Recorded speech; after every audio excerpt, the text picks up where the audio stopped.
Welcome,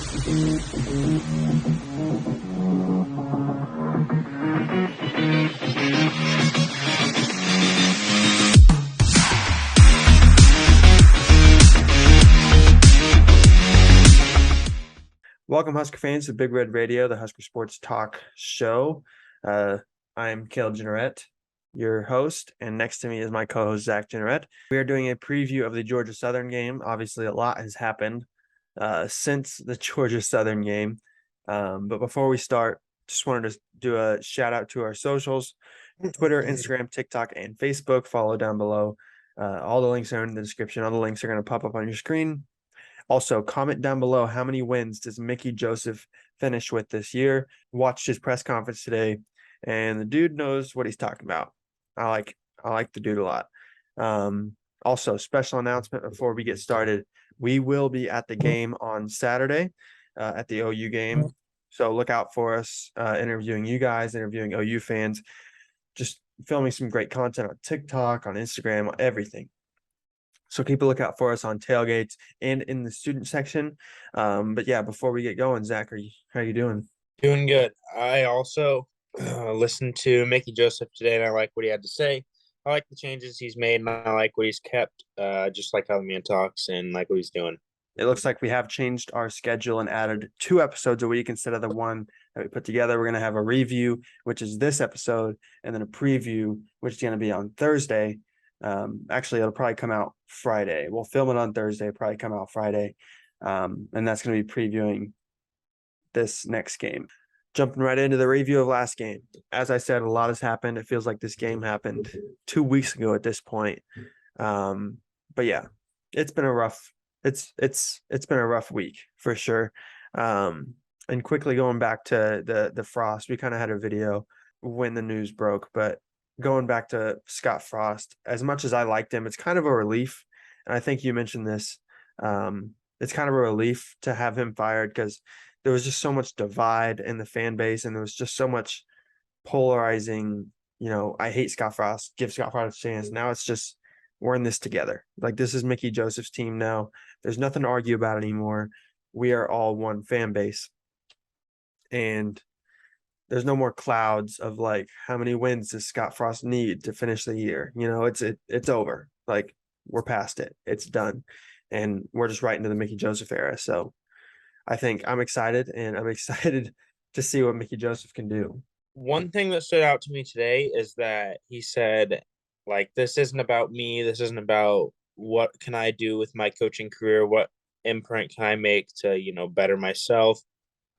He's like, this isn't about the guys. This isn't about, the guys being like, oh, what can I do to, better myself, make myself look like, I'm better.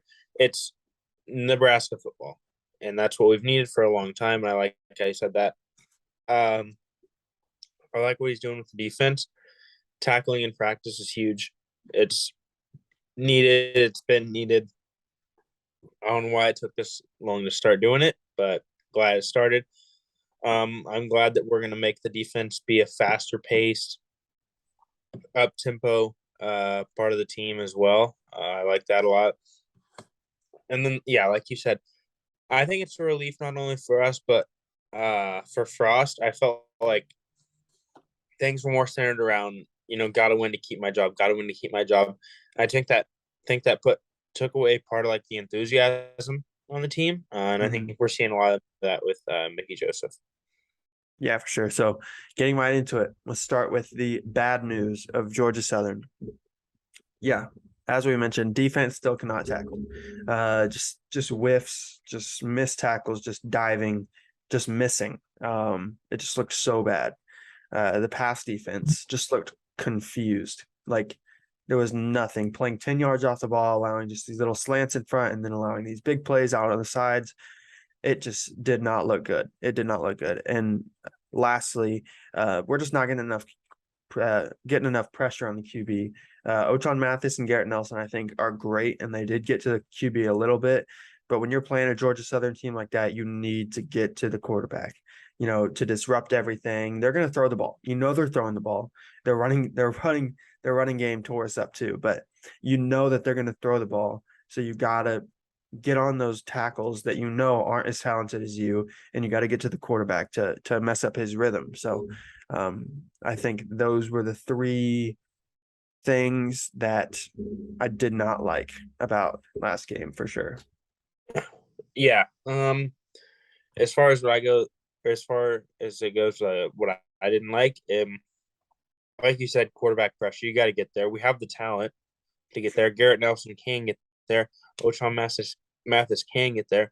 Reimer Blitzes can get there. It's just you got to get there, right? And what I think Scott Frost said this in his post game interview. He was like, "It's not about just our D line being able to get to the quarterback, but our linebackers are getting tied up because our D line isn't holding up the O line at all, right? And Mm-hmm. so that's a level for us, and that's why that run game is into the third level is because they're not holding up the linemen, so we're just losing level by level.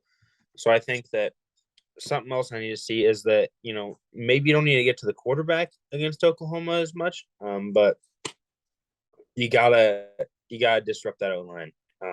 And then another thing that I saw is I just feel like we were out tempoed, which is something that Mickey Joseph brought up. I felt like those balls we got burnt on, those balls that were caught over us, is not something that we're not as good of a player. I think we saw that our past defenses there. We had two great interceptions by Buford out there, made incredible plays, but we just got out conditioned and out tempoed out there, and that's mostly what beat us, I think. Definitely a lot of bad stuff to take away from last game, but there was also some good stuff. So the good news about this game, starting off, the offense still looks great. When you put up that many points and score that easily, you should not lose a football game. The running game in itself has some serious potential. As I said last week, Anthony Grant is killing it. Casey Thompson ran for 3 touchdowns. AJ Allen averaged like over 8 yards a carry. He looks like a stud. It's the running game and the offense is good enough to play with anyone. And when you see the defense literally play probably as bad as they could, had a chance at the end and just didn't capitalize, I think that's a good thing, because it shows that our offense can keep up with anyone. And as much as you think that you can slow the offense down, it's not just going to be slowed down like that. Anthony Grant is an all Big Ten caliber back, as we mentioned. AJ Allen has a bright future ahead of him. Casey Thompson's a great quarterback when he wants to be. Marcus Washington, Trey Palmer, all of our playmakers are legit level playmakers that can hurt anybody. And I think if our offense keeps playing the way they do, we can keep it close with anybody, no matter who's the coach. Yeah, I also think the offense was just lights out here. I mean, I felt so confident that we could score whenever our offense was on the field. Like I kept telling the people around me that I was watching this game with, because all we need is one stop, because our offense is just gonna drive down there and score. And there was a couple times where we didn't, and that's fine. I mean, if you scored on every drive, Jesus, that'd be incredible. But that's never gonna happen. But I think we scored on 85% of our drives that we had. And so I think that's really important to see going into a week like this, where you have a team that's got such a high-powered offense that you may have to keep up with a little bit. It may be a little bit of a shootout, nothing crazy, but I think it may be a little bit of a shootout going into this week. And so I really like to see that our offense is there and our offense is clicking, especially with all the new names, because on defense, there's not as many new names on defense, right? It's mostly the same guys that played together last year, and so that was one thing for me where I was like, okay, we're pretty safe on defense. These guys have played together. It was a little shaky on offense, sure. Levels more talent on offense than we have on defense, but they're not clicking. Now you see that they're clicking, and it's an unstoppable train. It's just going to keep on moving. Anthony Grant, like you said, he's number 2 right now in rushing yards, number 1 in rushing touchdowns, I believe. As far as running backs go in the nation, not just the Big Ten. So he's obviously a stud. And then Casey Thompson just controlled that game and led that game really well. Yeah, so super excited to see what our offense can do against a talented Oklahoma team. But we'll talk about that more on Thursday. But yeah, finishing it out with our MVPs. I'll just jump right into it. Offense. My offensive MVP is Marcus Washington. Could have easily gone Anthony Grant here, but wanted to do something a little bit different. Marcus Washington had 6 receptions, 123 yards. He's got great hands, great burst, and you can really tell that he has that connection with Casey Thompson as they played together last year, and he just made Georgia Southern corners look like Sunbelt corners, which I think is what all he needed to do and what he did very well. So Marcus Washington, I think, could just keep this momentum going forward. Played against Oklahoma last year in the Red River rivalry. Obviously, probably doesn't like Oklahoma very much, as we all do not as Nebraska fans. So really looking forward to see what he can do this game and going forward the rest of the year. Yeah, my offensive MVP is a little odd. It doesn't have as much to do with stats here. So mine is going to be Casey Thompson here. Obviously, he had those 3 rushing touchdowns, and that's huge, but he had a QB sneak and a couple of little ones. It's not like he was, burning down the field or anything. But what I like to see is that he did take off for a couple runs, but they weren't like designed runs. I felt, doing anything and everything in his power to win the game, not for him, but for Nebraska football, right? He was not trying to pad stats by making ridiculous. He was trying to win a football game. Like you could tell he was an incredible leader out there. Just threw the offense on his back really late in the game, just kept driving us down to score touchdowns. Just kept driving us down to score touchdowns. And I really like seeing that, especially with especially since we're gonna have some big games coming up. We got obviously Oklahoma, but also that Michigan game in there, Wisconsin's in there, and Iowa's in there. Those are some top tier defenses that you're gonna have to just drive down and score on at some point. So I like to see that he can do that.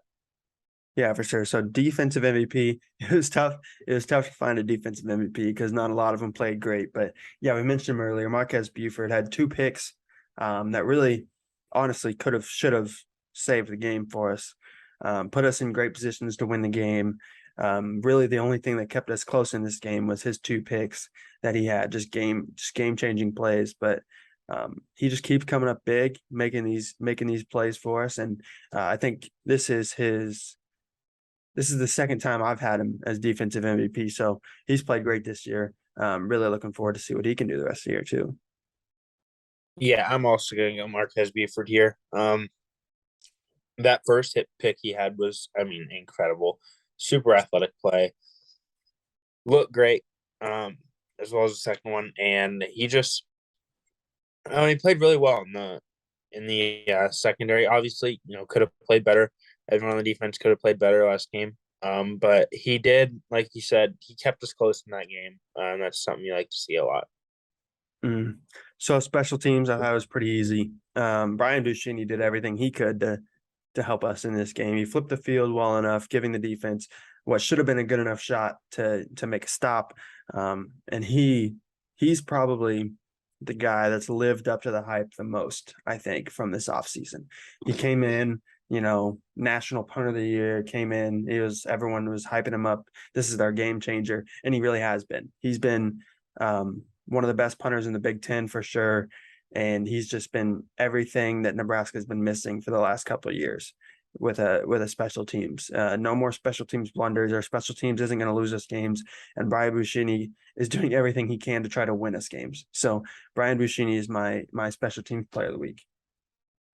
Yeah, that's also where I'm going to go. You see in games like Iowa State, Iowa, South Dakota State, just how important that punter is, right? And how important field position is.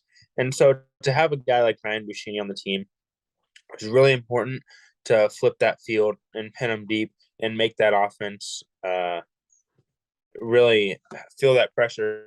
And that's really good for the defense because there's really no pressure on you as in the defense and the other teams, backed up on their own 5, right? All the pressure's on them. You can just pin yours back and go at that point. So I really like to see that.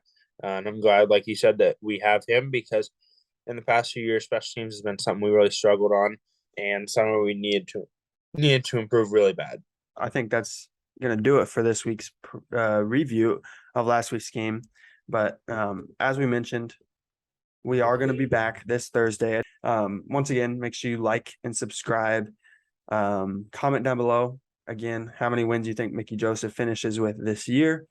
But yeah, look out for us this weekend because we're going to be at the game. We're going to be at tailgates, correct? Yep. Tailgates, student section, just really looking for everyone to interview, looking to fill some great content for you guys to keep us going. So look out for actually 3 videos next week because we'll have the review, we'll have the vlog, I guess is what you could call it, and then the preview of next week's game. So super excited for that. But yeah, Zach, you got anything else? No, that's all for me. Perfect. So yeah, look out for a video later this week and we will see you then.